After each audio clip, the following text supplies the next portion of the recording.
Se aproxegue aí, gente boa. Mais um Trocando Ideia.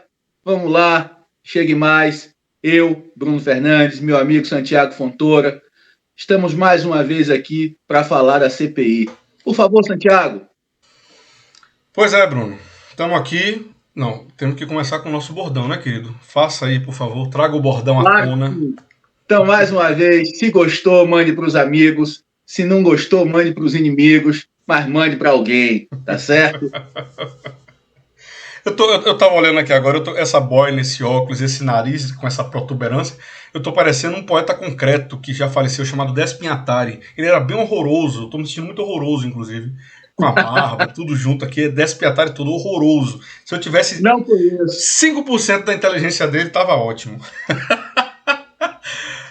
Então vamos lá, vamos falar dos depoimentos dessa semana.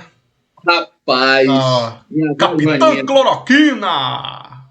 Se minha avó Joaninha tivesse vindo para ver isso, ver ela enxergar um pinto naquela pilastra, minha avó ia dizer: essa véia descompreendida que tá aí procurando ver pinto onde não tem. Rapaz, que situação. Rapaz, eu tenho uma grande dúvida, Santiago, se esse povo é tão puritano ou se isso é oportunismo. Né? Por exemplo, porque assim, é um delírio tão grande você imaginar um pênis ali que... Situe as pessoas para tentarem entender. Quem não viu, para saber onde foi que a Mayra Pinheiro viu uma rola. Rapaz, inclusive eu tive na Fiocruz fazendo pesquisa do mestrado. O prédio é lindíssimo, é um dos prédios mais bonitos nos quais eu já estive pessoalmente. E, aliás, aquele prédio lindo, a minha pesquisa era nos anexos, não era naquele prédio bonito. Naquele prédio bonito eu fui só para conhecer. Deixa eu explicar. Eu fiz mestrado em ciência política, estudei a internacionalização da política brasileira de combate à AIDS para os países da África portuguesa. Tá? E política de saúde como um todo. Então, a Fiocruz, como é um ator fundamental, parte das minhas pesquisas foram na Fiocruz. E eu estive lá. E o prédio é uma coisa linda. Então, ele tem uma cúpula, ele tem uma torre com uma cúpula. E aquilo dali é uma logomarca da Fiocruz, que tem nos desenhos, que remete àquele prédio, que foi construído, salvo engano, com recursos do próprio Oswaldo Cruz. Recursos dele, não. Recursos que ele conseguiu. Só para contar um pouco a história do Fiocruz. Durante o século passado, século XX, no início do século XX, o Rio de Janeiro era uma cidade insalubre e você teve um grande número de febre amarela. Então, o Pereira Passos, prefeito do Rio, ligou para o Instituto Pasteur, na França, pedindo um médico que viesse cuidar dessas doenças. Por uma enorme coincidência da vida, o Instituto Pasteur fez: olha, temos um carioca que acabou de voltar para o Brasil. Chama-se Oswaldo Cruz. Pereira Passos aí vai atrás de Oswaldo Cruz. Oswaldo Cruz faz toda uma campanha de vacinação, resolve em grande parte os problemas de saúde pública do Rio e começa a batalha para fazer a Fundação Oswaldo Cruz. Então, foi recursos que ele conseguiu, baseado no seu prestígio, tá? Pelo que eu li da biografia do Oswaldo, ele era pobre, mas com um sogro rico, que foi quem bancou os estudos dele na França, porque ele era uma figura muito talentosa. E aí o prédio é lindíssimo, tem todo uma, salvo engano, arte decor. Faça aí que ficou bem... né? Onde é que ela viu a rola ali? É onde na entrada? Na cúpula da torre. Na cúpula da torre ela viu uma pica, como a gente fala aqui na Bahia. Na cúpula ela viu a cabeça. Viu a cabeça da rola. Isso. Que sensacional, que coisa patética. Aí me responda, bicho. Isso é piração, isso é oportunismo, isso é o quê? Não, eu acho que é piração mesmo. Ela é daquela turminha lá, desse moralismo, dessa turminha de Bolsonaro. Ela é dessa turminha mesmo, porque ela estava falando, numa parte do depoimento, que colocaram um áudio dela, em que ela comenta com alguém, em algum evento, ela está comentando com alguém, falando que a Fiocruz está sendo tomada pela ideologia de esquerda, porque ela chegou lá e tinha negócio de Che Guevara, e tinha um pênis. Aí tem a hora que os senadores se confundem, não estão acreditando, a coisa é tão absurda. Não, a senadora falou tênis. Ela, não, presidente, eu falei pênis. Ela mesma confirma que ela falou pênis. Pois é. Ela envergonhada ficou muito bom. Faça ela envergonhada de novo. Ela, não, senador, eu falei pênis mesmo. Gente, é um negócio. Agora sim, o depoimento dela, sim, em certa medida, só corrobora tudo que a gente está vendo e fortalece a tese de que o governo federal é o principal responsável pelo desastre que está no país. Por quê? Como todos os outros, eu estou esperando para ver qual é o bolsonarista que vai chegar lá, estarrando tudo, dizendo que acredita naquilo mesmo, que se foda, começar a falar aquela maluquice de globalismo. Não apareceu nenhum. Tá todo mundo pianinho. Até ela que eu achei. Ernesto, eu achei que faria isso, me decepcionou. Né? Gastei minha Coca-Cola à toa no dia. E fiz pipoca pra nada, porque não foi divertido. A Capitã Cloroquina, achei que também ia chegar estarrando. Não. Bicho, ela teve a capacidade de negar a questão do negócio, eu sempre esqueço esse nome, é tão absurdo, o negócio do rebanho, como é? Imunidade de rebanho. Ela diz que é para o grupo das crianças, não como um todo. 11 mentiras essa mulher contou. Essa mulher contou 11 mentiras na CPI. E aí tem uma questão que eu vou te falar aqui rapidamente, queria que você falasse se você também está tendo essa impressão. A CPI, porque a CPI é feita pela minoria. Isso aqui você muito bem já explicou lá no nosso primeiro vídeo. A CPI é feita pela minoria. Então é o seguinte, é pela oposição nesse caso. Ela precisa trazer à tona as coisas que precisam ser trazidas à tona. Ela pode acabar caindo numa morosidade e pode acabar se perdendo. Você tem essa impressão, Bruno? Eu tenho essa impressão, especialmente com algo que a gente vai comentar depois, que isso é a lista dos próximos convocados. Mas essa semana eu tive essa impressão. Aquela coisa que vai dando uma angústia, que vai se prolongando, que vai... E eu acho que emplacar o depoimento de governadores foi uma vitória do governo, que quis isso o tempo inteiro para tirar o foco das ações do governo federal. Sim. Tá? Então, vendo até aqui, eu não acharia. Mas, com a lista de convocados, eu concordo com você em gênero, número e grau. Porque o depoimento dela... E outra coisa, uma complacência para mentira. Uma complacência para mentira. Porque ela também mentiu, como Ernesto Araújo mentiu. Estão vindo à tona documentos oficiais que falam exatamente o contrário do que todos eles estão indo lá à CPI falar. Ou seja, estão todos mentindo descaradamente. Porque hoje você tem áudio, você tem vídeo, né, para comprovar tudo isso. E você tem os documentos oficiais. Que tem até mais valor nesse caso do que o vídeo e o áudio. O vídeo e o áudio tem valor. Agora o documento oficial é muito pior. É muito pior. Então, assim... E teve um detalhe do depoimento dela que foi o mais relevante. É quando ela contradiz o que o Pazuello havia dito a respeito de o dia em que ele toma conhecimento do caos que se instaurou em Manaus. Aquilo é de uma gravidade gigantesca. Aliás, eu estou vendo as coisas se desenharem para que Pazuello seja candidato a governador do Amazonas. Olha o que eu estou dizendo. Vem de família rica, sim, tá? Tem conexões em vários meandros do estado, tem uma pompa de ter sido general, e não se surpreenda se depois de todo esse fiasco, depois da matança que houve em Manaus, esse sujeito seja eleito. Mas vamos voltar à sua pergunta. Isso é muito sério, porque denota que o governo federal pagou para ver. Apostou na imunidade de rebanho em Manaus e morreu um caminhão de gente.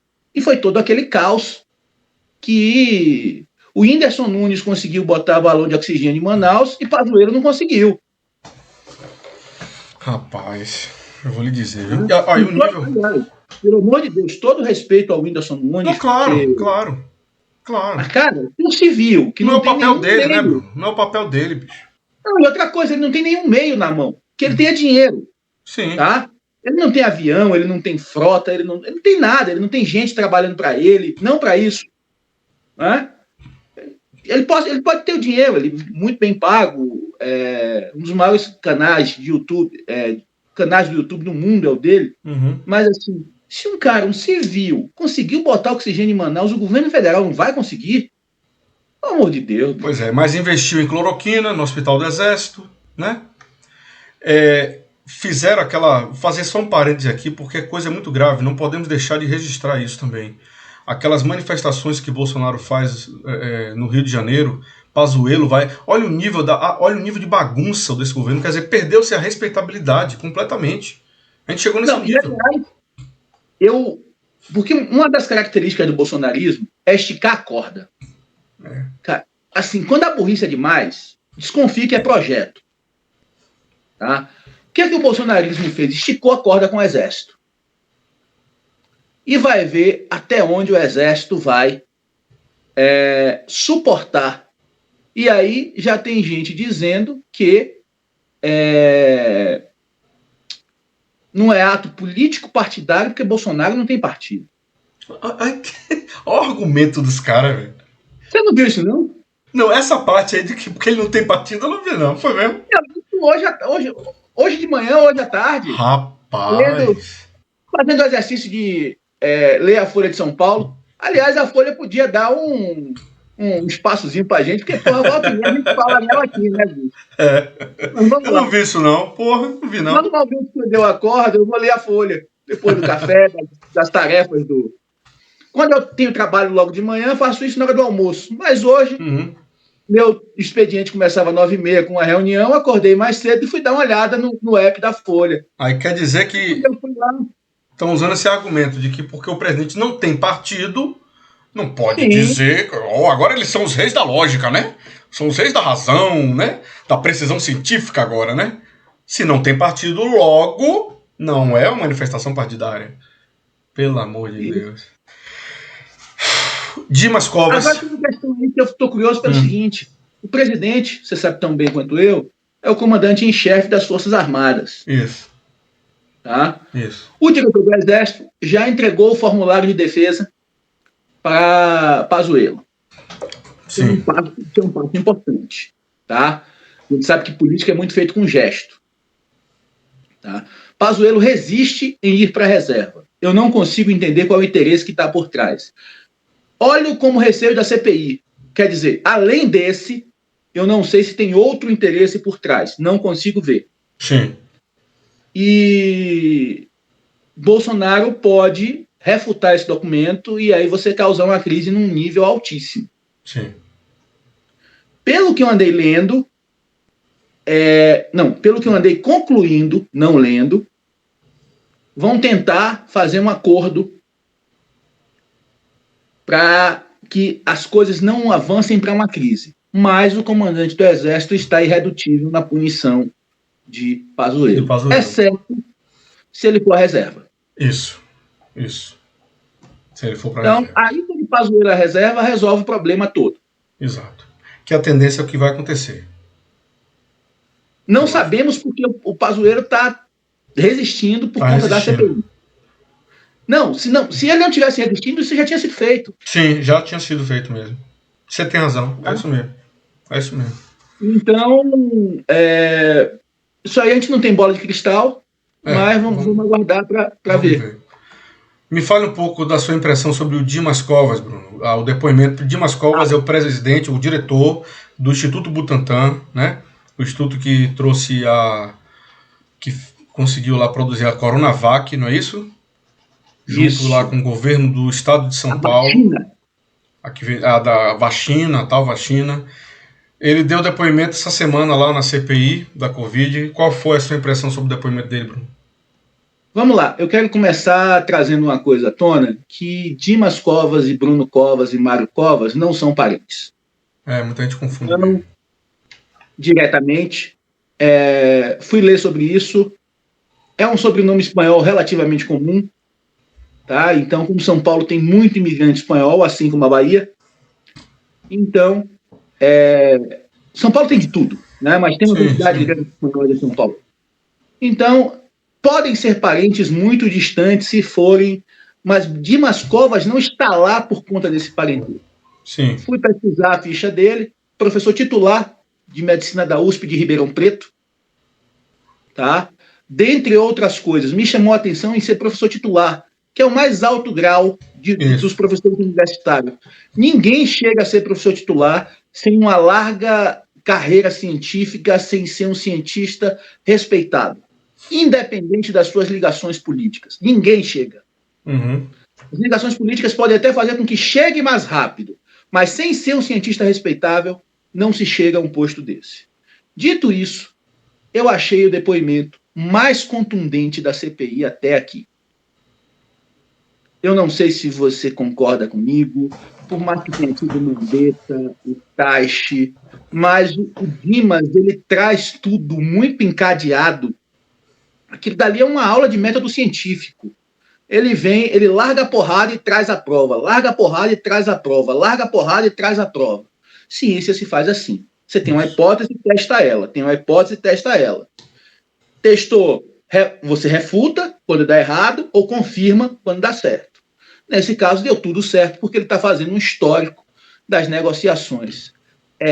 Aliás, já vi hoje, rapaz, tem gente que se esforça para defender esse sujeito. Bolsonaro? Eu já vi hoje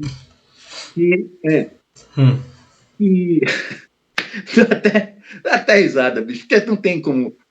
Que aquilo que Dimas Covas falou não faz o menor sentido, porque não tinha como comprar uma vacina que a Anvisa não tinha aprovado. Pelo amor de Deus. Eles estão usando esse argumento. Eu já vi. Tá? Pelo amor de Deus, bicho. A gente sabe que se quisessem, você estaria em uma aprovação de emergência. Aliás, a Câmara dos Deputados disse isso. Presidente, não se preocupe. O que o senhor fizer para... Eu me lembro disso como... Eu acho que ainda era o... Quem era o anterior Lira? Me lembre, por favor. Rodrigo Maia. Exatamente, eu acho que ainda foi o Maia. Sim. Mas não foi nem o Maia que falou. Salvo engano, se eu não estiver enganado, o Randolph falou isso. Que ele, mesmo sendo de oposição, brigaria para que tudo que o presidente fizesse contra a pandemia ter o respaldo legislativo. E ele não falou em nome dele, ele falou em nome de um bloco partidário. Sim. Então, e o Maia, salvo engano, também veio a público dizer isso. Então, isso não é desculpa.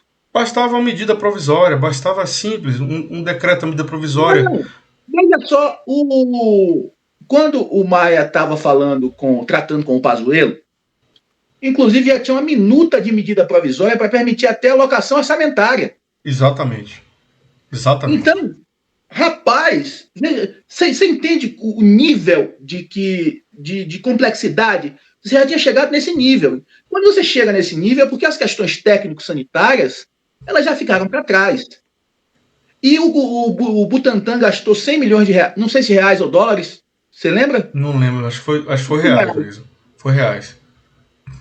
E pediu um auxílio ao Ministério da Saúde de 80 milhões. Isso. Inclusive para reformar a fábrica de vacinas, que estava, digamos assim, precisava de uma reforma, porque você tem uma capacidade X, e essa é uma situação de emergência, você precisa produzir 5x, 10x, Sim. 10. Até porque o Ministério da Saúde sempre foi ali um parceiro do Instituto. Ele falou isso durante o depoimento. Ele tanto da Fiocruz quanto do Butantan. Sim. Então, e aí você vai desmentir o que o Pazuello falou de uma coisa que que você... aquela parte eu acho sensacional. Um presidente para as redes sociais e um presidente para governar. Tira, bicho. Porque as negociações já estavam nesse nível de avanço. E aí Bolsonaro vem a público dizer que não compraria a vacina de Dória, para Dória procurar outro para pagar a vacina dele. E aí as negociações foram interrompidas. Bruno, eu vou confessar uma coisa a você aqui. Tenho que te confessar uma coisa. Eu estava assistindo ao depoimento do Dimas Covas. Eu, na hora, aqui, né, na correria, por causa da pandemia, eu estava aqui lavando prato de manhã. Tinha acordado há pouco tempo e estava lavando prato. E já estamos há quase 500 dias de pandemia. Já são quase 500 dias. no Brasil de pandemia, assolando o Brasil. E pela primeira vez eu chorei nesses 500 dias de pandemia, quase 500 dias. Foi nesse dia. Por que eu chorei? Diante das informações que o Dimas foi trazendo.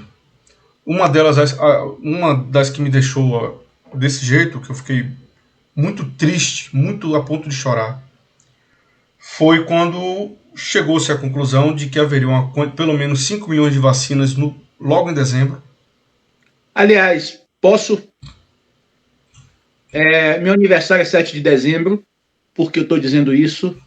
Foi um dia que eu enchi meus olhos d'água, que foi a data que começou a vacinação em Londres. Sim. Tá? E aqui... Então, exatamente. Então, quando também chegou-se à conclusão que poderiam ter sido salvas pelo menos 80 mil vidas. Velho, aí nessa hora, eu particularmente não estou pensando se quem morreu foi bolsonarista, se quem morreu era lulista, cirista, era do PSOL, era de onde for, não importa. É uma vida de um cidadão brasileiro, de um compatriota nosso. Eu fiquei muito arrasado, cara. Foi o depoimento. E você tem razão quando você fala que foi o depoimento mais contundente, que vai diretamente nas feridas do governo, porque exatamente o que aconteceu, era uma fala e a prova ali. Ele falava e ali estava tudo ali provado. E isso me deixou estarrecido. E você sabe quanto eu já li em outros lugares que fala em 100 mil vidas? Imagine só, bicho, 100 mil pessoas, 100 mil famílias a menos enlutadas. Teve famílias que perdeu 4, 5, 6 pessoas. Já imagina se essas famílias não perdem ninguém, ou perdessem apenas um. Não que um, mas eu digo assim, sabe? Teve família que tem 5 irmãos e morreu os 5. E aí você tem uma galera de criança e adolescente que ficou aí por ser criada pelas mães e pelos pais, porque morreu tanto homem quanto mulher. Eu vi uma família em Santa Catarina que eram 4 homens e uma mulher que morreram. Sim. E todos tinham filho, e então deixaram seus filhos para os seus cônjuges criarem sem eles. Sim. E olha só, a coisa é tão grave, a CPI, a base governista que está lá, aquela tropa de choque para defender Bolsonaro, eles sabem o poder que a CPI pode ter, e eles sabem que a situação hoje é alarmante, que pega muito mal para eles defenderem um negócio desse que a gente está vendo aí. Porque olha o que acontece. Eles começam a apelar para coisas totalmente sem sentido. Vou citar só 2 aqui que eles apelaram.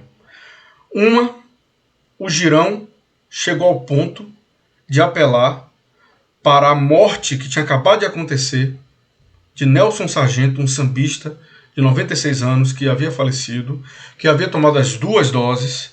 Ele usou isso como argumento para tentar dizer que a vacina não tem eficiência. Olha o nível dos caras, bicho. Não, pelo amor de Deus, eu fui ver sobre a morte do Nelson. Aliás, deixar nosso pesar para o samba, para a família. Sim, porque o samba é a família dele, para a cultura brasileira, para o samba. Não, e assim, quando você fala para a família, mas no caso de Sargento, como era o caso de Cartola, como é o caso de Monarco, é impossível, como é o caso de Martinho, é impossível separar o que é da família, o que é a família do que é o samba. Sim. Só para sair rapidinho, eu tive um professor na faculdade que se criou na Vila Isabel. E Martinho da Vila já tem quase 80.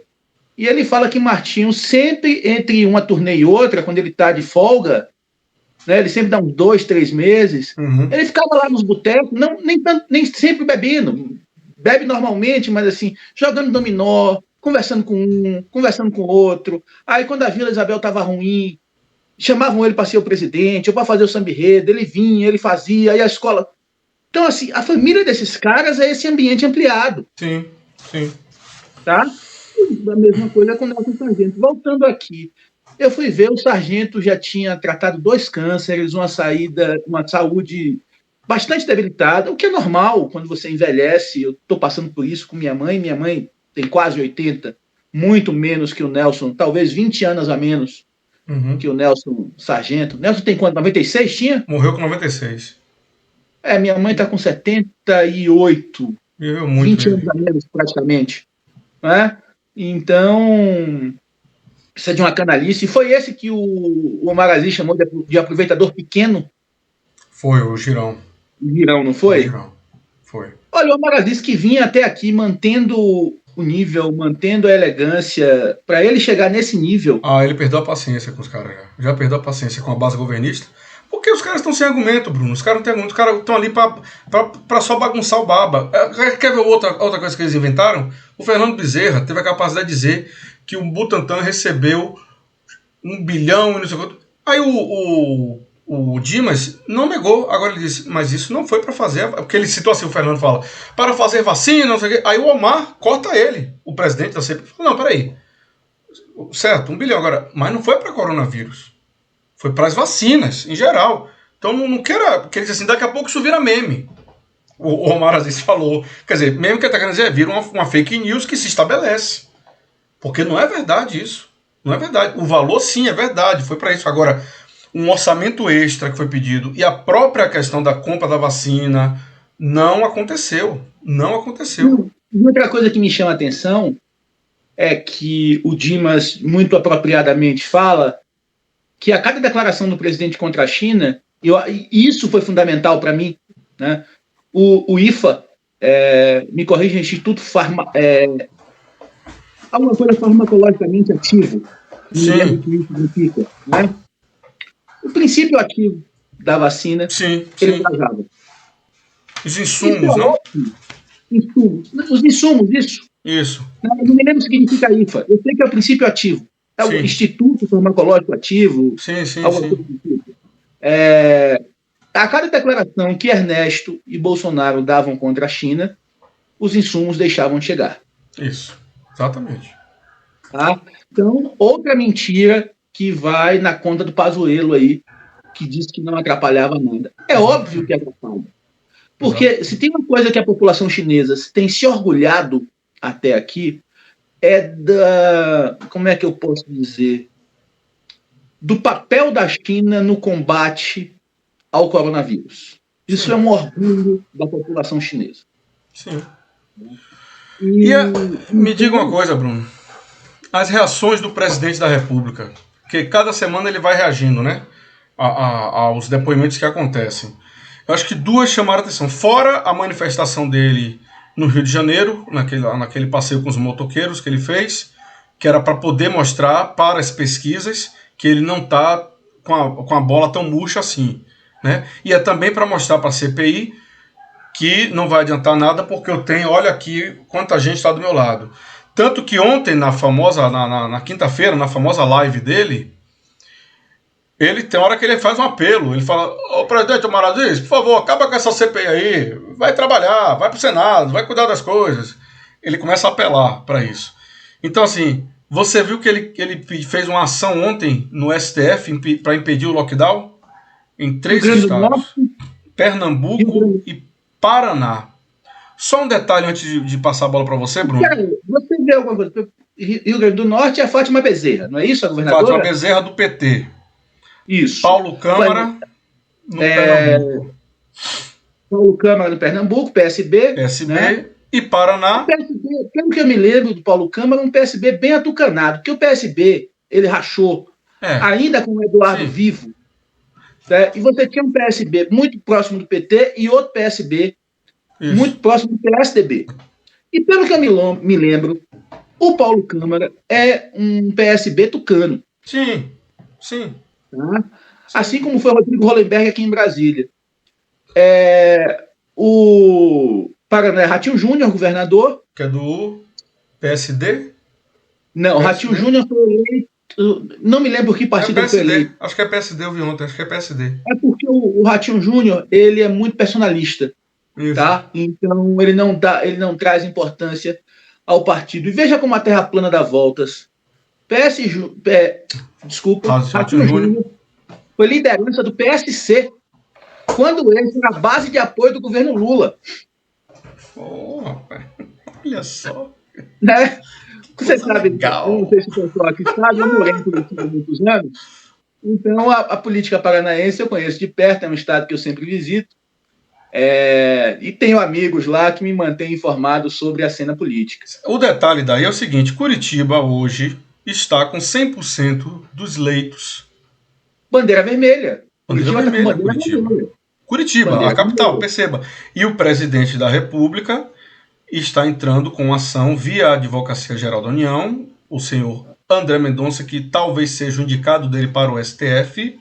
Eu acho que é. Esse ano ainda, não sei se é no final do ano, acho que não é agora, no segundo semestre logo. Acho que em julho logo. E entrou com ação para impedir que o lockdown ocorra nesses lugares, porque, segundo eles, não há base técnica para que o lockdown ocorra. Quer dizer, é uma das reações dele, para, de novo, medir força. E a outra, que parece muito boba, mas que é o que a gente fala aqui, a gente já falou aqui várias vezes, e você completa com uma frase muito acertada, quando eu digo erra quem diz que Bolsonaro é burro. Ele pode não ser ele não é uma sumidade da intelectualidade brasileira, agora ele é inteligente no sentido da esperteza, ele é esperto, né? Quando você diz... como é que você fala? Não é burrice, é um projeto, né? Quando a burrice é demais, é projeto. Quando é demais, é projeto. Então, olha só. Ontem, na live dele, porque eu tô falando ontem porque a gente tá gravando agora, sexta-feira à noite. Na quinta-feira, na live do presidente, ele de novo botou pilha para a CPI levar o Malafaia. E perguntou, por que não leva o Malafaia? Tão com medo? Qual a intenção dele de levar o Malafaia? Qual seria a intenção dele? Bagunçar o baba. Ele quer Malafaia lá, sabe por quê? Porque Malafaia vai falar tudo que os outros não tiveram coragem de falar. As barbaridades todas. E aí ele bagunça o baba. Porque o Malafaia não vai... Pare para pensar, o Malafaia não é do governo. E nem cabe a CPI chamar Malafaia, pelo amor de Deus. Nem cabe a CPI. Que cargo Malafaia tinha? Entendeu? Que cargo Malafaia tinha? É isso, não tinha nem aproximação, como o caso do Carlos Wizard, o empresário lá, que chegou a participar um mês, ficou lá rondando, parecendo urubu na carniça. O Malafaia nem isso, porra. É só pra bagunçar o baba, Bruno, entendeu? É só pra bagunçar o baba, pra causar aquele tumulto, a tal da que você fala direto aqui, cortina de fumaça que ele quer causar. É pra isso. Nada além disso. Tem uma coisa que é o seguinte. Me chamou a atenção com a morte do Jaime Lerner, a gente vai falar um pouco disso no final, que morei em Curitiba, tenho muito carinho por lá, tem uma rua chamada 15 de Novembro, tá? Que tem a rua virou um calçadão, e não era. Na década de 70 ela passava carro. E o Lerner teve que bancou, né? Fechar a rua para pedestre, os comerciantes dizendo que iam acabar com o comércio, muito pelo contrário, o comércio dobrou, triplicou. Mas o que é que eu quero dizer? O empresário, ele é imediatista, por isso que eu estou falando disso. Sim. Quando você pega um Wizard, que é bilionário, ele nada mais é que um dono de lojinha em larga escala. Sim. Ele olha simplesmente para os negócios dele. Então, quando o presidente se deixa levar por esses interesses, ele está se deixando levar pelo interesse mais, não vou dizer, que até é legítimo que o comerciante tenha interesse no seu comércio, mas isso não pode ser a pauta de política pública. Isso, exatamente. Que tem que ser levado em consideração. Claro que tem que ser levado, é o emprego das pessoas, é o sustento de muita gente, mas não é só isso que deve determinar as decisões governamentais. Exatamente. Então, o Wizard tem que ser chamado por conta dessa influência nesse gabinete paralelo, mas Malafaia não. Malafaia ele tem aquela verborragia, né? Ele vai lá para bagunçar o coleto. Isso. E assim, agora, pode ser que eles consigam chamar Malafaia. Eu acho que não. Aliás, os próximos indicados a gente vai falar sobre isso. Vamos falar agora. Eu vou colocar um cardzinho aí agora na tela para a gente ver quem são os próximos convocados, que foi o que chamou a atenção essa semana, os governadores. Só que aí eu tenho uma informação muito específica que eu preciso colocar aqui, que é o seguinte. Veja bem. Bruno, olha só, pelo regimento interno da CPI, do Senado, eu vou ler isso aqui para você. O artigo 146 do regimento interno do Senado. Não se admitirá comissão parlamentar de inquérito sobre matérias pertinentes à Câmara dos Deputados, às atribuições do Poder Judiciário e aos Estados. Chamar os governadores para depor na CPI vai contra o regimento interno do Senado. Estão passando por cima da lei. Por que que a presidência da CPI, junto com o relator, junto com o Randolph Rodrigues, acataram?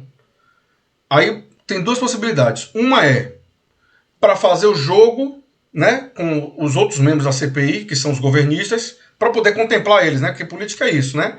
Você vai afrouxando aqui, apertando dali. Ou sabendo eles que, olha, a gente vai chamar, não vai dar em nada, sabe por quê? Porque os governadores vão recorrer. Adivinhe? Acabou de acontecer hoje. Os governadores entraram com ação no STF, recorrendo, dizendo que não tem obrigação nenhuma de ir lá. Assim como quando o Randolph cogita a hipótese de chamar Bolsonaro, lembra que a gente falou disso? Lembro. Não existe essa hipótese. Também passa por cima, porque tem a questão da interferência de um poder sobre o outro. Então, Exatamente. assim, está passando por cima da lei. Mas eu estou apostando que é uma jogada do Omar Aziz, junto com o Renan, com o Randolph, dizendo, olha, deixa, não vai dar em nada, porque talvez um ou outro venha. É só ligar para os governadores que são chegados da gente e dizer, velho, recorre aí. Isso. E tem outro detalhe. Ó. O Helder Barbalho, né, ele é suplente da CPI. Estou enganado? O Helder? Não. É suplente da CPI. Estou enganado? Não sei. O Helder Barbalho? Sim. Não, ele é governador do... Não, o pai. Ah, o Jader. Perdoa. Isso, é, Jader, é o velho. Eu também atrapalho os dois. É o Jader, é o coroa. Isso. Raposa velha, gente perigosa. Exatamente. Eu acho que ele é. Eu não vi, não. Acho que ele é, viu? Eu acho que ele é suplente. Então, assim, basta um telefonema. Filho, recorra aí. Isso. E o do presidente, só para poder demarcar aqui uma questão legal. Não chamaram o Renanzinho, né? Achei que ia quem? chamar Renanzinho. Renanzinho. É. Não, mas aí a gente quando mostrar aqui o card, que a gente vai mostrar o card aqui da relação dos governadores, a gente vai entender por que esses foram selecionados. O que denuncia muito como está a situação da base governista, da chamada tropa de choque para defender Bolsonaro. Como eles estão, como a situação deles está complicada. Ó. E aqui, só para demarcar legalmente, a questão do presidente, que Randolph cogitou a hipótese do presidente ir, artigo 50 da Constituição. Câmara de Deputados e Senado Federal, ou qualquer de suas comissões, incluindo a Comissão Parlamentar de Inquérito, poderão convocar ministro de Estado ou quaisquer titulares de órgãos diretamente subordinados à presidência para prestarem pessoalmente informações sobre assunto previamente determinado. Mas não fala em presidente. Percebe que a Constituição é coberta. Diz, olha, pode ser ministro, pode ser alguém subordinado a ele. Se não está falando presidente, o presidente não é para ir. Ele não tem obrigação de ir. Mas pode ser tudo aquilo que a gente conversou na outra conversa aqui, pode ser uma jogada de Randolph já apontando, dizendo, olha, eu estou chamando ele porque eu estou deixando claro que ele é o culpado nessa história. Bora ver o card aqui, Bruno. Eu vou falando aqui. Os governadores convocados pela CPI da Covid. Wilson Lima do Amazonas, que né, lá onde aconteceu o colapso da saúde, do SUS. Não teria nem como não convocar esse, né? Não tinha nem como, né, man? Helder Barbalho, Mauro Helder Barbalho do Pará, o daí da sua área, Distrito Federal, Ibanez Rocha, Mauro Carlesse, do Tocantins, Carlos Moisés, de Santa Catarina, Antônio Oliveiro, de Roraima, Valdez Góes, do Amapá, Wellington Dias, do Piauí e Marcos José Rocha, de Rondônia. Agora, o outro card diz mais do que a gente precisa dizer aqui, ó. Desses governadores estão marcados de vermelho Wilson Lima, do Amazonas, Ibanez Rocha, Distrito Federal, Mauro Carlese, de Tocantins, Carlos Moisés, de Santa Catarina, o Antônio Oliveiro, de Roraima e o Marcos Rocha, de Rondônia. Esses estão marcados de vermelho, Bruno, porque são os que são entusiastas do governo federal, são aliados do presidente Bolsonaro. Posso fazer um parêntese? Claro. O Ibanez, eu acho que ele deve ser um grande fã de Raul Seixas, porque ele é a metamorfose ambulante. Ele é agora o oposto do que ele disse antes. Tá? Inclusive, uma época, mudaram o nome dele na Wikipédia para Ibanez, tá? Porque o que ele fala não se escreve. Por que eu estou dizendo isso? O Ibanez, ele tem se alinhado com o Bolsonaro, mas de vez em quando ele quer se mostrar independente. Então, ele se alinha aqui, se desalinha ali, mas eu já notei, porque uma figura como o Ibanez, um homem que tem uma fortuna declarada de 90 milhões de reais, o que é que ele quer na política? Ele quer prestígio. Tá? Então, eu creio que ele não planeja apenas ser governador do DF. Ele já se mostrou uma figura um tanto megalomaníaca. É possível que ele esteja mirando uma candidatura à presidência. Sim. Saindo do governo do Distrito Federal, pode ir ao Senado, pode ser que vá até agora. Tem 2 vagas. Não, agora tem uma, né? Agora, acho que é uma. Agora é uma. Pode ser reeleito para ir quando for 2 vagas. Sim. Tá? Então, porque assim, não é um cara que queira dinheiro. E até onde eu sei, o dinheiro dele, honestamente, ganha com a advocacia, muita ação de sindicato. Por exemplo, teve uma ação de vale refeição de anos que ele ganhou, que foi a que fez a fortuna dele. Foi o primeiro boom que ele deu com o pessoal da Justiça. Sim. E muito para o pessoal da Justiça. Então, ele não é tão base assim. Ele é base de Bolsonaro, mas em alguns momentos ele quer se mostrar acima. Ele passa sem pressão mesmo, você tá certo. Ele passa exatamente sem pressão.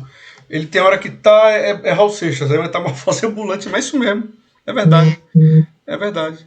Agora, eu vou colocar de novo o card aqui, pra gente dar uma olhada. Que é o seguinte. Os partidos. Carlesse do Tocantins é do PSL, o Carlos Moisés de Santa Catarina também PSL, tem o Antônio Oliveiro de Roraima, que tá sem partido, e o Marco Rocha também, mas foram de partidos aliados ao presidente Bolsonaro. O detalhe aqui é que aí a pergunta que vem à tona é a seguinte: por que Dória não foi chamado? Por que Rui não foi chamado? Por que Rui e Dória não estão nessa lista? Rui constava na primeira lista. Hã? Rui constava na primeira lista. Mas essa que veio não apareceu. Por que será? É simples. A situação da base governista anda tão calamitosa para eles defenderem uma barbaridade desse tamanho que está vivendo hoje, para defender o governo, que eles abrem mão de trazer governadores que eles, dentro da própria CPI, andam atacando, que é o caso de Rui, que é o caso de Dória, e passam a aderir à ideia de trazer a maioria que a gente viu ali agora no card, a maioria dos governadores, minimamente aliados com o presidente da República. Mas peraí, não era para investigar os caras para saber se tinha ilegalidade? Você percebe que tá vendo tem uma coisa estranha acontecendo aí? Não, e aí, vou voltar àquela pergunta que você me fez, o futuro da CPI. Não é investigar, eles querem tumultuar. Exatamente. Aí vai trazer os caras que vai falar bem do presidente, só que aí o presidente da comissão vai apertar o cara. E aí? Mas tem uma coisa aí que é a seguinte: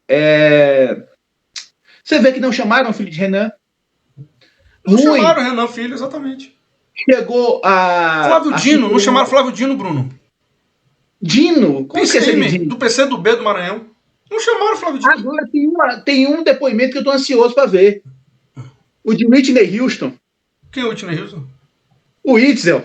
Peraí, vamos botar o card agora. Isso, bora ver o card agora. Vamos ver o card agora, aqui, ó. Não tava, tá no segundo card. Tô no segundo card agora. Outros convocados pela CPI da Covid. Eduardo Pazuello Queiroga. Então, vai ter de novo eles lá, parte 2, a missão. Wilson Witzel. Vai estar lá. Você está ansioso para esse depoimento? Disserte, por favor. Eu adorei quando eu li isso, logo que ele tomou posse. Diz que os presos do Rio achavam o nome dele muito difícil. E começaram a chamar de Whitney Houston. É verdade isso? Sensacional. Os presos achavam. Cuidado com o Whitney Houston, que ele mira na cabecinha, viu? É sério isso, velho? Porra, sensacional. Adoro essa história. É sério. Eu li isso logo após a posse dele de Bolsonaro, que foi conjunta, né? Essa história ali. O povo brasileiro é sensacional. Maravilhoso. Whitney Houston. Então me diga o que você acha que Whitney Houston vai fazer na CPI. É que é o seguinte, Whitney Houston hoje, eu não sei quem é mais paga no Brasil, se ele ou o Pazuello. Tá? Ele saiu da magistratura com todo o prestígio. Aliás, foi uma eleição que ninguém entendeu. Algumas pessoas que eu conheço no Rio me disseram que tem coisas ali um tanto barra pesadas, eu não gosto de acusar, mas tem uma certa... Ele teve muita votação e era de milícia, mas não foi só isso, porque só isso também não elege. Sim. Ligação com a igreja, tá? E aí, o cara saiu de 1% para ser eleito no primeiro turno. Foi. Nem Lula conseguiu isso com Haddad, porque Lula elege Haddad no segundo turno. Haddad tinha 3%. O Itzel chegou a ter 1%. Foi mesmo. E aí o cara se elege, graças a Flávio Bolsonaro, sem a menor sombra de dúvida. Sim. Flávio, O clima todo era favorável para eles ali. Não, mas Flávio, não, quem põe ele embaixo do braço é Flávio. Eles vão embora. Tá? E aí ele se desentende com o governo, é empinchado, saiu da magistratura. Eu não sei nem se ele pode fazer outro concurso. Sobreviver, ele tem como sobreviver, mas eu digo assim, porque ele está condenado. Sim, então, às vezes, tem condenação de esperar 5 anos, outras 8 anos. E aí, é pode... isso. O que é que você acha que ele vai fazer lá, bicho? Na CPI? Rapaz, ele vai meter o pé na porta, bicho. Então vou providenciar a pipoca e a Coca-Cola pro dia dele, então. Já pode providenciar. Pode providenciar. Porque vai ser eletrizante. Tá?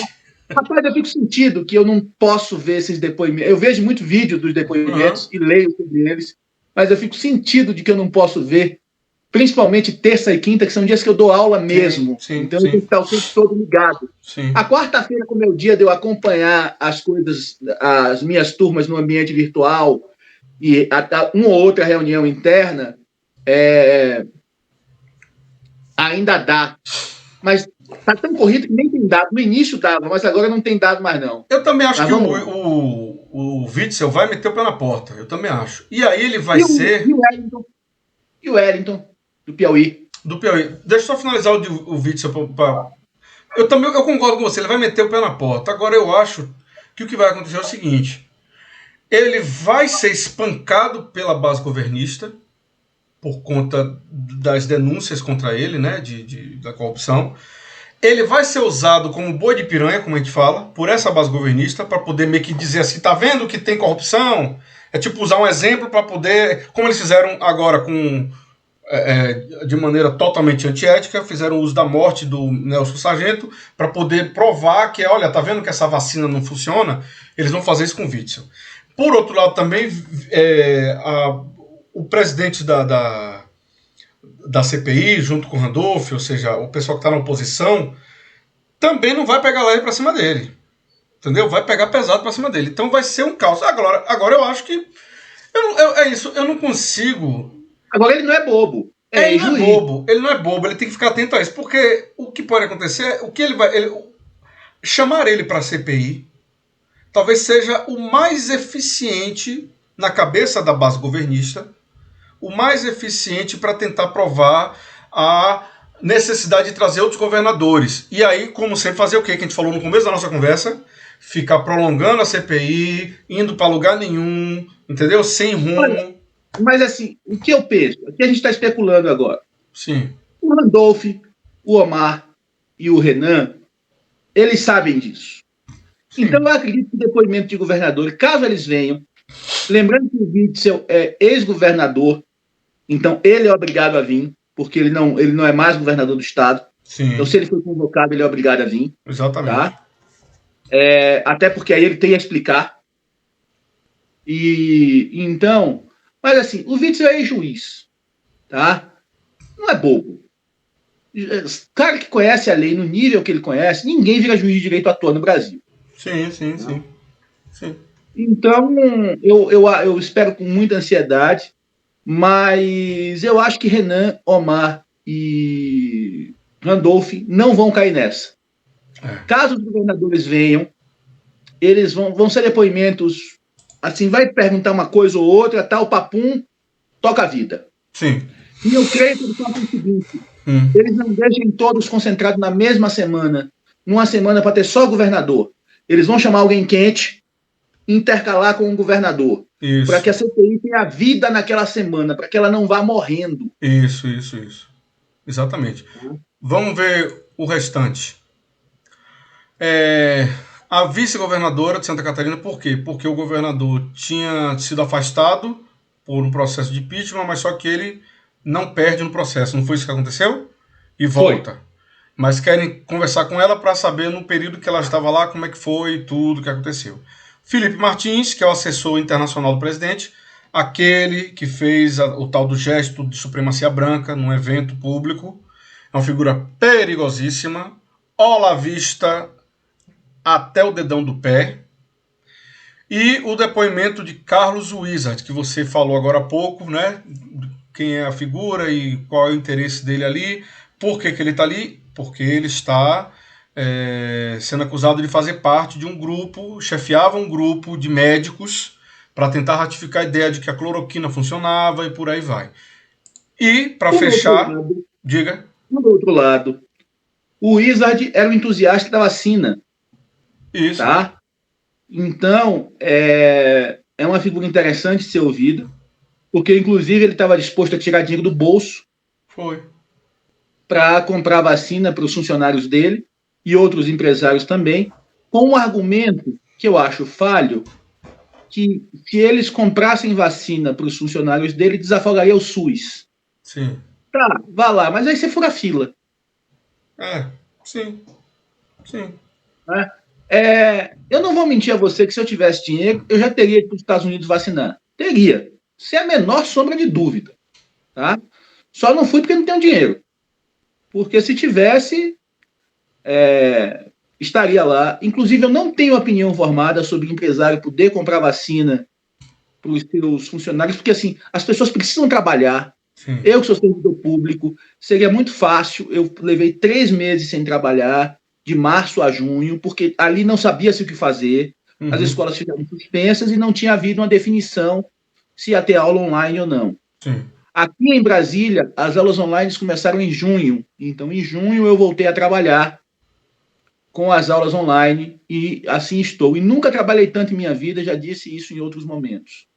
Mas eu entendo o empresário que diga assim, velho, eu vacino meus funcionários para abrir sem medo.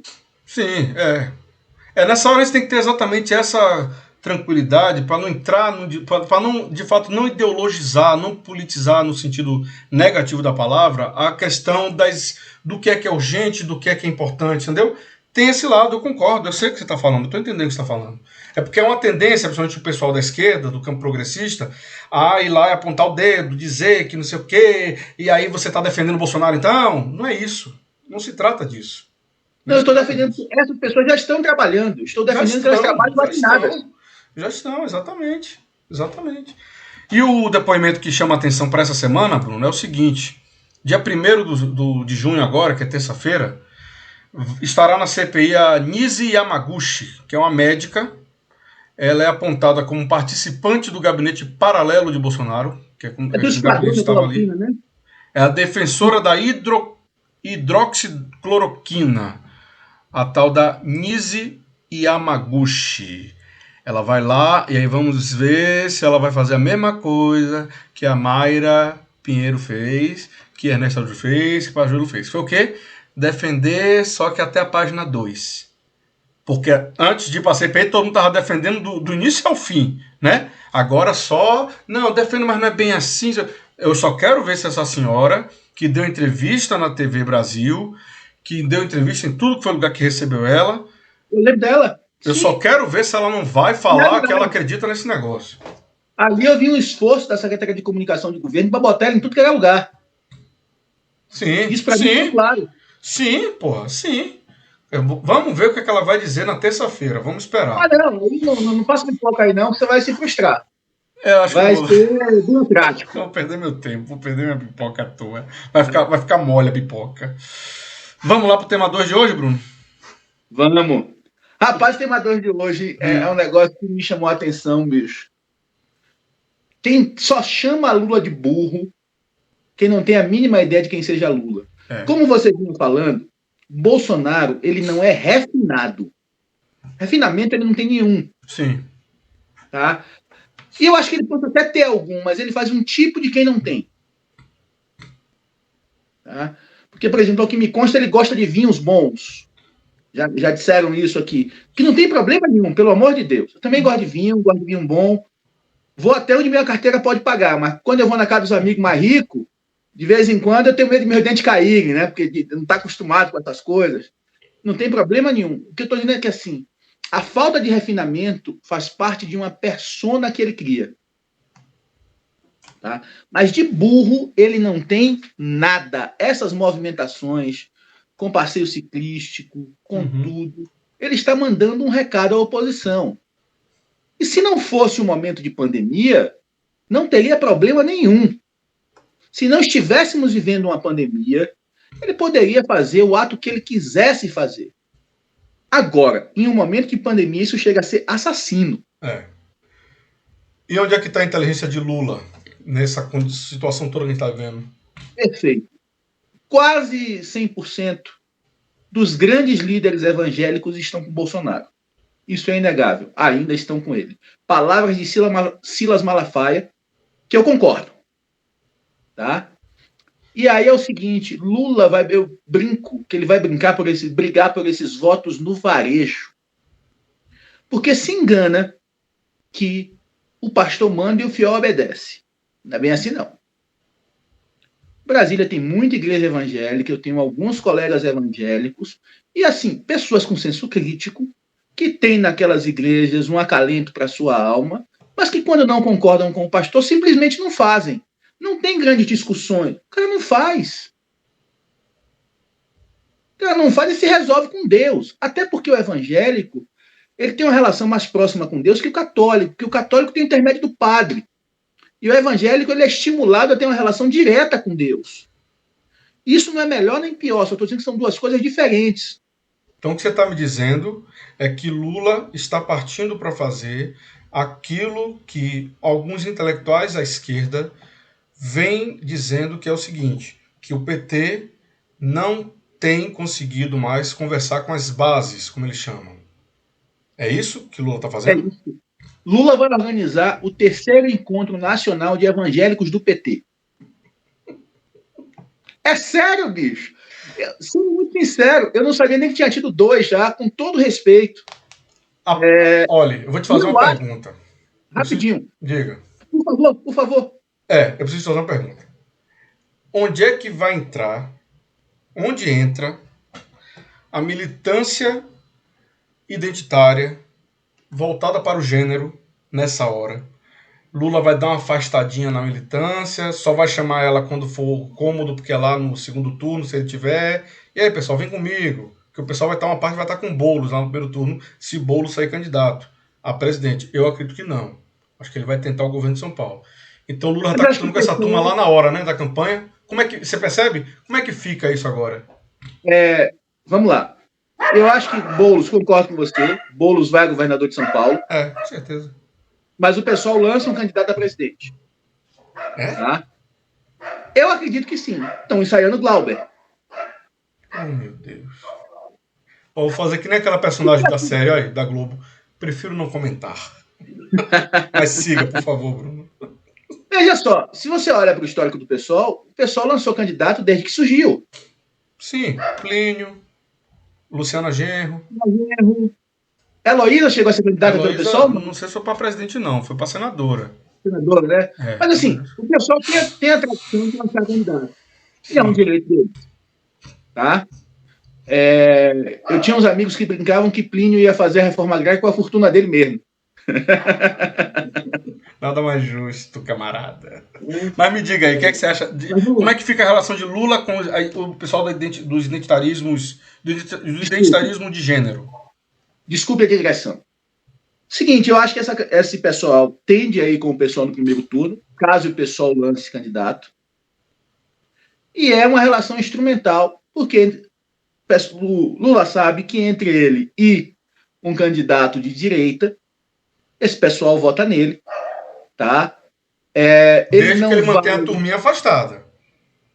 Né? Assim, Lula vai fazer a coisa que ele mais tem habilidade de fazer. Ele vai conciliar. Tá? Ele vai brigar pelo voto dos evangélicos mais progressistas, que tem, e que são muitos, que, aliás, eram contra a sair candidatos a cargos eletivos, porque não vinha misturar política e religião, e a partir de 2018 já começaram a sair justamente para tirar a ideia de que todo evangélico é um fundamentalista fascista fanático. Sim.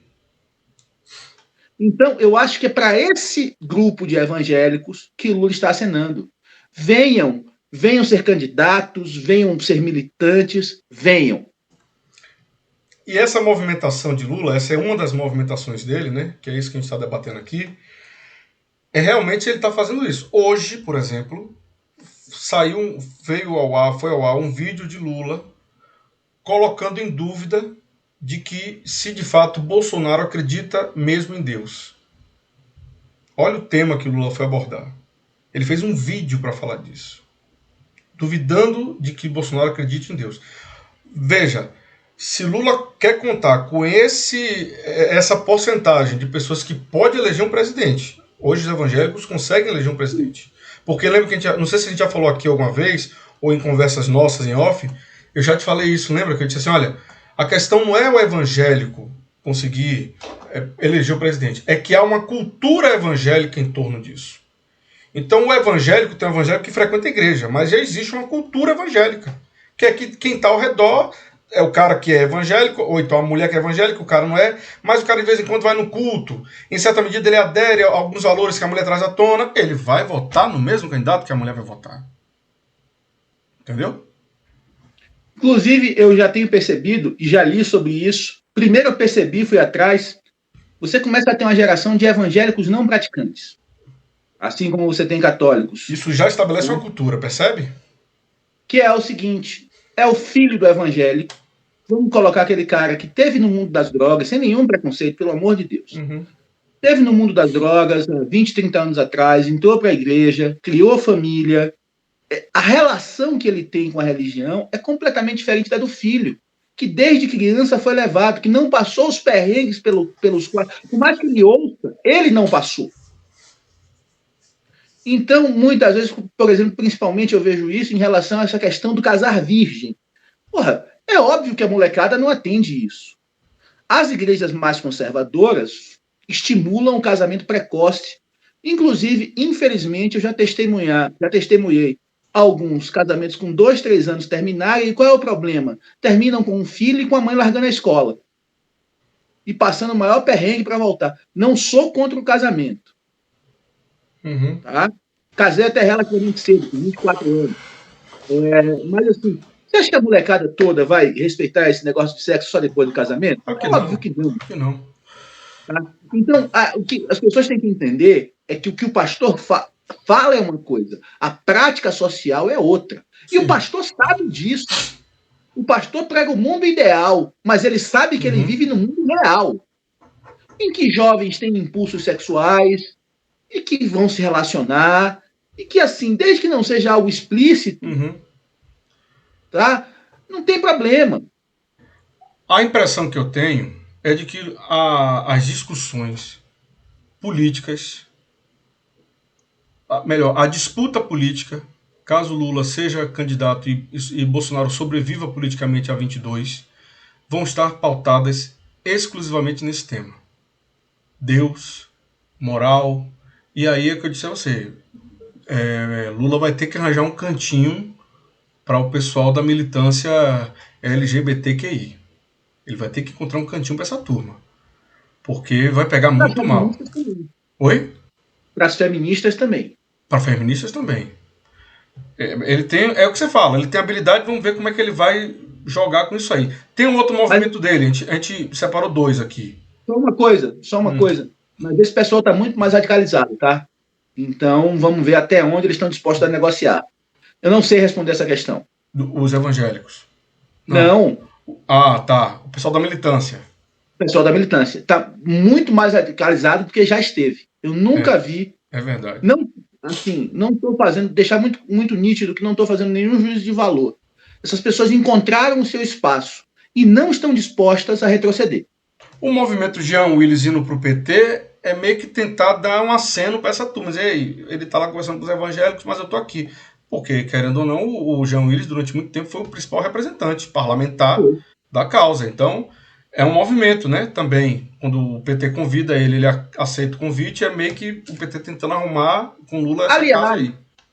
eu sempre achei que o Jean tinha muito mais a ver com o PT do que com o PSOL. A parte Verdade. econômica, a parte política, eu acho que o Jean sempre esteve mais próximo ao PT que ao PSOL. Eu achava um certo equívoco do Jean estar no PSOL, mas até onde eu sei, o Jean foi levado para o PSOL pelo Chico Alencar, que na realidade é quem tem a maioria dos votos do primeiro mandato do Jean. Tá? O Sim. Chico é um parlamentar tradicional do Rio de Janeiro. Então, ele foi do PT e saiu com a primeira turma do PSOL, fundador do PSOL. E o Jean se elege, salvo engano, na primeira eleição dele, ele teve 50 mil votos. Não é uma votação desprezível, mas também não era uma votação possível para eleger um deputado federal. Porém, como o Chico tinha estourado a votação, acho que tinha tido 180 Aí mil, foi para ele os votos. com o coeficiente, entrou o Jean Willis.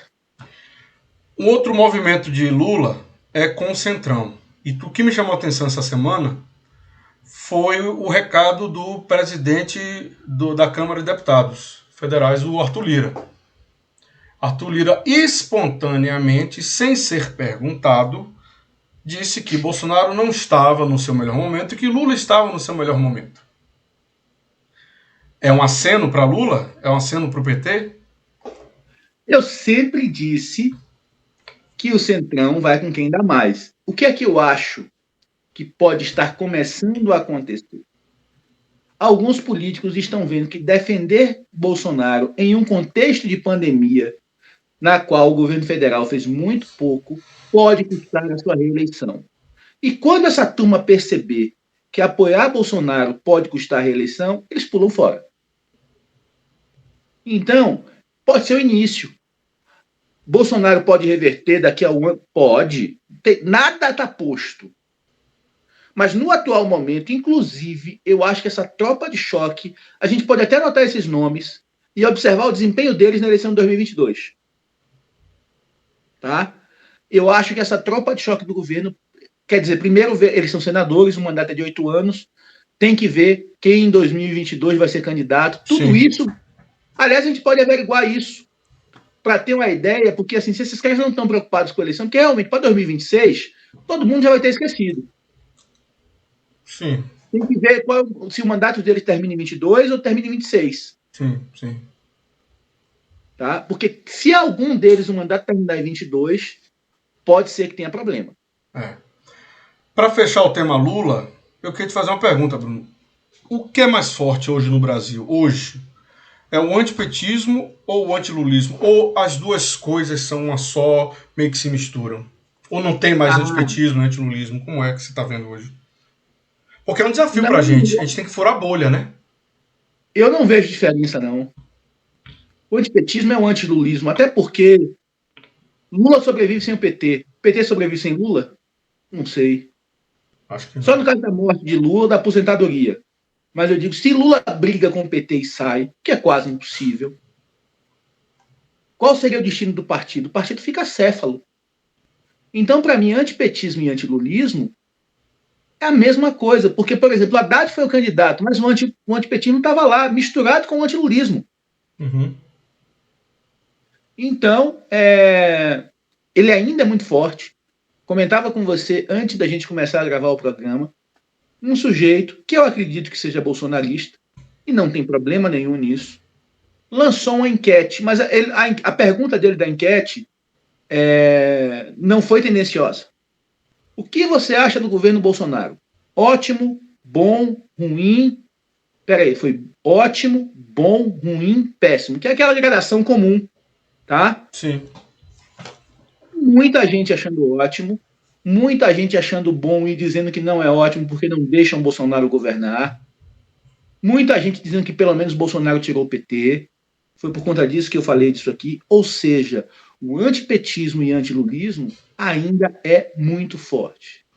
Agora, eu acredito, eu não sei se eu superestimo a capacidade de Lula, porque Lula para mim é um fenômeno eleitoral, sabe?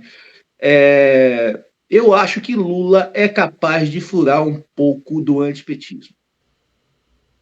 Eu acho que em Esses proporções atos diferentes, ele e Bolsonaro, ambos são fenômenos eleitorais, cara.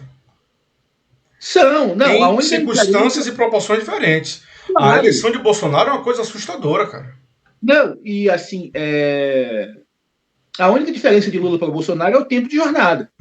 Porque Bolsonaro foi durante muito tempo do legislativo, coisa que Lula nunca quis ser, tá? De fato, Bolsonaro também é um fenômeno eleitoral, inegavelmente.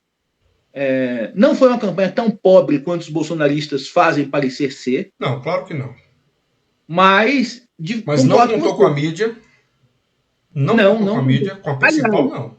foi contra a mídia, foi apesar da mídia. Exatamente. Exatamente.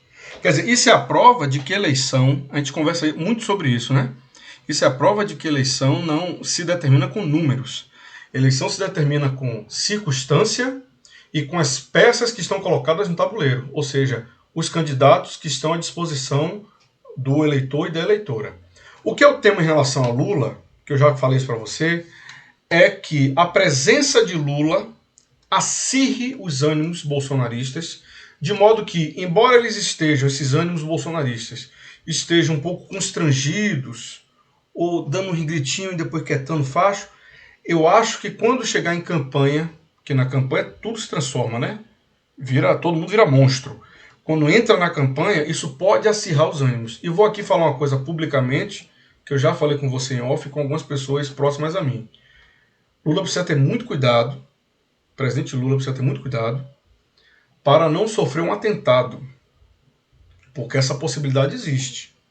Cuidado que eu estou falando de estar sempre com segurança, que eu acredito que eles tenham esse cuidado, porque os ânimos estarão acirrados ano que vem. Em 17, quando Lula se dizia candidato, em 17, Lula fazendo caravana no Sul, o ônibus do PT foi recebido a tiro.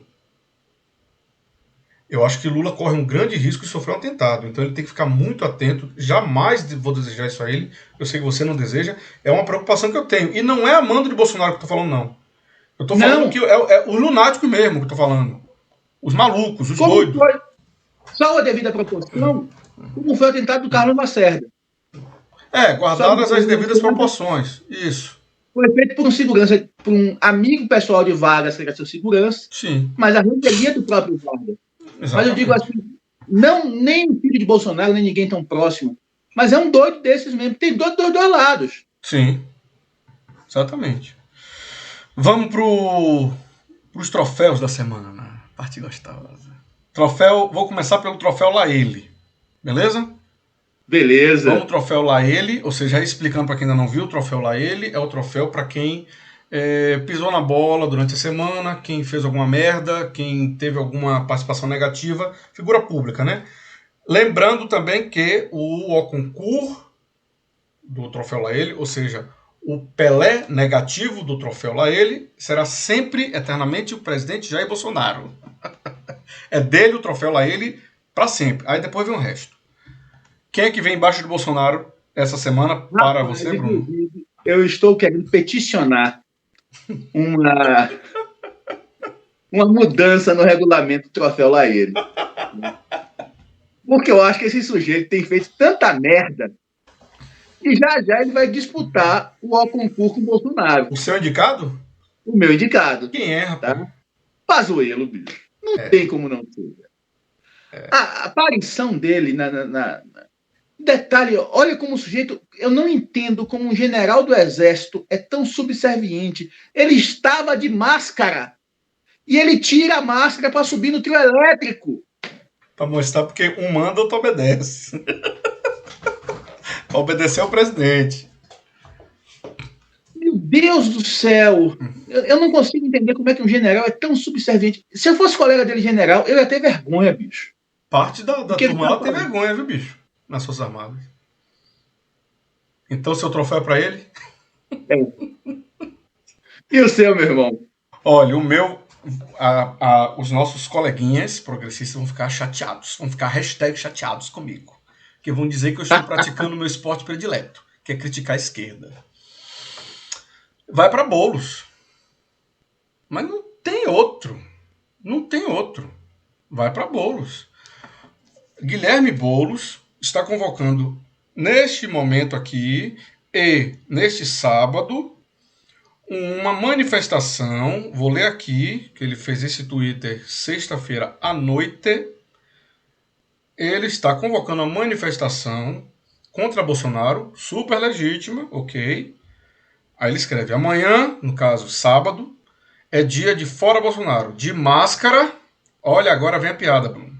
Com distanciamento e com muita vontade de lutar. Com distanciamento. Vamos fazer aquele negócio de novo que a gente fez na outra conversa? Como é com distanciamento? Vai ser como? Cada um com um pedaço de pau na mão, para dar distância de 1 metro. Você para lá, seu satanazinho, vá, seu diabo, não pega Covid, sua desgraça. Minha avó era costureira, então minha mãe ia muito à loja de tecido, tá? E tinha aquele metro grande em loja de tecido para cortar o tecido. Eu acho que vão revitalizar aquilo e vão pegar aquele metro. Pois é. Porque, bicho, olha só. O que é que tá implícito aí, que é uma coisa que me irrita nessa turma? Isso eu não tenho um problema nenhum de dizer. É que, e olha só, eles se valem de uma superioridade moral, que uma mesma ação que eles tomem, que o oposto dele tome, essa mesma ação, no caso deles, dos progressistas, tem mais valor moral. Porque é contra Bolsonaro, porque Bolsonaro é fascista, porque isso, porque aliás, aquilo. Vi isso hoje. Uma pessoa que eu conheço perguntando quem ia às manifestações. E aí alguém fez assim: olha, para mim isso é ser negacionista. É negar a gravidade da situação. Ah, mas a gente vai de. Ele foi execrado. Então, bicho, olha. É o mesmo, caem, não tem jeito. É a turminha da esquerda caindo no mesmo problema de se colocar como superiores moralmente, porque o que eles defendem tem mais valor. E outra coisa, ó, Bruno, que é a mais importante de todas aqui. A nova cepa, a cepa indiana, no Maranhão, São Paulo, Minas Gerais e Guilherme Boulos chamando as pessoas para fazer manifestação na rua. Não, me poupe, irmão. Não tem causa certa nessa hora. Tá errado, não concordo. O troféu lá ele vai para Guilherme Boulos sim, porque não faz sentido nenhum. Das lideranças aí, Lula não abriu a boca, porque Lula não quer impeachment, né? É óbvio que Lula não quer. Lula quer Bolsonaro, viviam lá. PT ficou caladinho, Ciro Gomes também não se posicionou sobre isso. Marina Silva falou que não via sentido nessa manifestação. Então, assim, não faz sentido nenhum fazer esse tipo de manifestação na rua. Porque a desculpa que eu ouvi gente falando no Twitter foi assim: ah, não, mas se as pessoas estão indo trabalhar mesmo, estão indo trabalhar por necessidade. Aí, porque. Eu não estou dizendo que fazer manifestação é ilegítimo. Mas, porra, não cabe. E, de novo, aquilo que a gente falou essa semana. Vai dar arsenal para Bolsominion botar pilha e dizer: olha, né, vocês não eram vocês que eram a favor do distanciamento social? Estão fazendo o que na rua? Não cabe, meu. Não cabe. Sinto muito, mas não cabe. O Brasil, Bruno, 459.171 pessoas mortas em menos de 500 dias de pandemia do Brasil. Cara, dá quase 1.000 por dia, né? Bruno, só para fechar isso aqui, que eu acho que é importante eu dizer isso aqui para você e para o pessoal. Eu defendo os conceitos arrumados. Então, por exemplo, quando a pessoa usa o termo genocida, conceitualmente, eu discordo. Eu não acho que é genocida, porque o genocida, para ser genocida, ele tem que ter como propósito matar um grupo a partir de uma perspectiva religiosa, de uma perspectiva étnica. Ponto. Mas eu compreendo... Diga. Nós já tivemos essa conversa. Já tive essa conversa. Mas eu compreendo, quando eu vejo a gente batendo quase a casa dos 500 mil mortos, eu compreendo quando a pessoa chama Bolsonaro de genocida. Exatamente. A indignação é absolutamente compreensível. Ainda mais depois do que a CPI vem desnudando, que é o total descaso com a vida humana.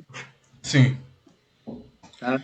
Eu sempre defendi que você não deve, por exemplo, fascista, você não deve banalizar esse conceito. Nazista, você não deve, porque são coisas muito sérias. E se você banaliza esse conceito, porque eu já vi ser chamado de fascista por uma simples discordância. Ou até um cara que é homofóbico ser chamado de fascista. Não, ele é homofóbico. deu o nome certo. Isso. Porque a bagunça do conceito dá abertura para o que essa turma faz. Por exemplo, o Olavo de Carvalho, quando diz que o mundo está sob o comando de comunistas. Ele bagunça o conceito. É uma bagunça. Então dá abertura para isso também, né? Não faz sentido. Vamos falar de coisa boa. Troféu Barril Dobrado, que é o troféu para quem foi bem na semana. Eu vou deixar que você fale, porque é o mesmo que o meu. Não tinha outro. Não, inclusive nós temos uma perspectiva de sempre procurar indicarmos diferentes para aumentar, né, as perspectivas.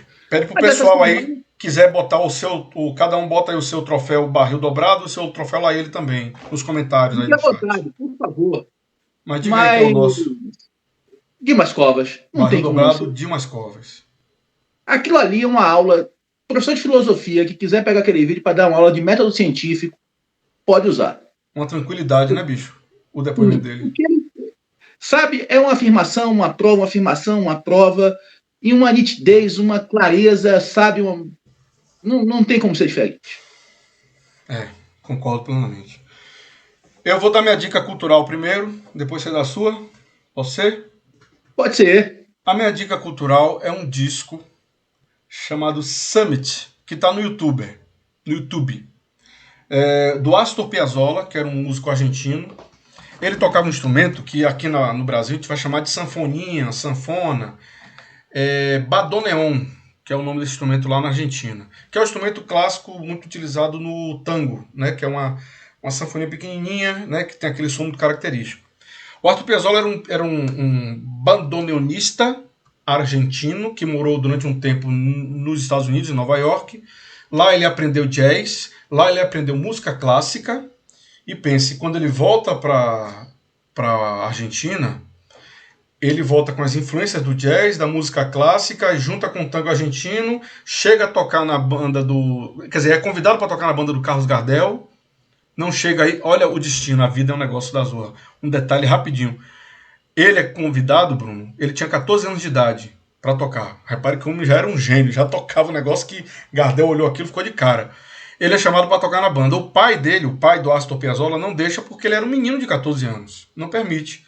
Meses depois desse convite, Gardel sai em turnê, o avião cai e morre todo mundo. E o Astor não foi nesse avião porque o pai não deixou. E o Astor seguiu vivendo, fazendo música. Rapidinho, o disco é Astor Piazzolla e Gary Mulligan, que é um saxofonista estadunidense. Eles se juntaram em 74, fizeram um disco sensacional. Busquem aí, eu vou botar o link aqui. Já vai estar aqui no comentário aqui o link do disco no YouTube. Eu comprei esse LP essa semana para escutar em casa. É sensacional. Você tem vitrola, é? Tenho. É bem fazer piada da minha vitrola. É para dizer que eu sou um hipster. Que dizer, porque para me pegar na contramão, né? Porque eu fico falando do pessoal, os progressistas do Leblon, o pessoal do Rio Vermelho, né? Que é esse pessoal hipster. Eu vou admitir. Não me confunda. Eu tô ainda numa dinâmica aqui, tô vendendo uma casa para comprar outra, tal. Assim que eu resolver minha vida, eu vou ter minha vitrolinha também para ter. Pessoal vitrola, viu? Porque eu acho que baixo, a gente que gosta de música, e estava conversando isso com um amigo meu músico, nem o CD, muito menos os streamings, já que eu uso o Deezer, né? Porque o plano meu da TIM tem o Deezer, alguns amigos usam o Spotify, mas ninguém entrega um grave com a qualidade do vinil. Então, e aquele chiadinho tem o seu lugar. Tem, claro. Então compre o seu, viu, Mr. Hipster? Fale aí sua dica cultural. Rapaz, eu estou vendo a minha dica cultural daqui. É o livro de um poema de um amigo meu, tá? Por favor, pega esse livro aí. Esse aí. Ah, tá. Tá certo. Entendi. Esse aqui. Bom livro, viu? Essa é a primeira dica cultural que eu não li ainda. Vou ler. Porra, isso aqui é amizade. Sem os amigos a gente não é nada, porque não leu e acha bom. É tipo Paulo Coelho, né? Não li, não gostei. Você não li, gostei. Pare.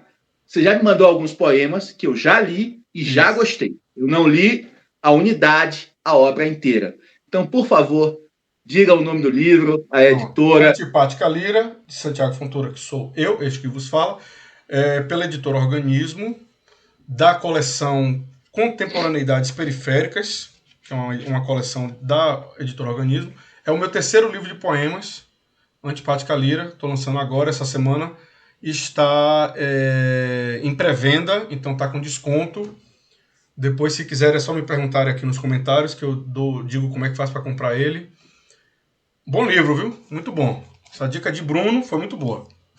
O que eu li, eu já gostei. Tô doido para ler ele inteiro. Vai chegar aí o seu, ou você vem buscar.